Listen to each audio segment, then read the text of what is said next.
Додека драмскиот театар во Скопје се распаѓа, надлежните си ја префрлаат одговорноста.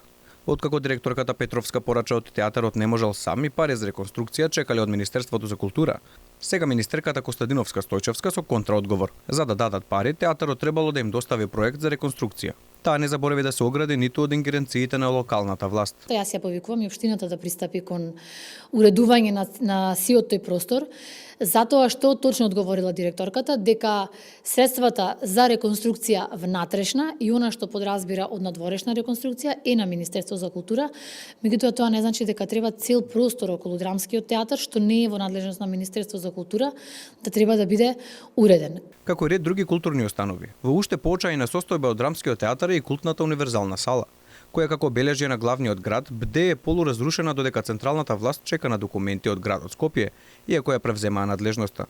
Од град Скопје се уште немаме добиено ниту одлука, која што беше изгласана на последната седница на Советот на град Скопје, а ниту сме ја добили документацијата. Како што напоменав и пред неколку дена, кога сето тоа ќе го добиеме, ние сме веќе припремени во Министерство за култура за веднаш да се фатиме за работа.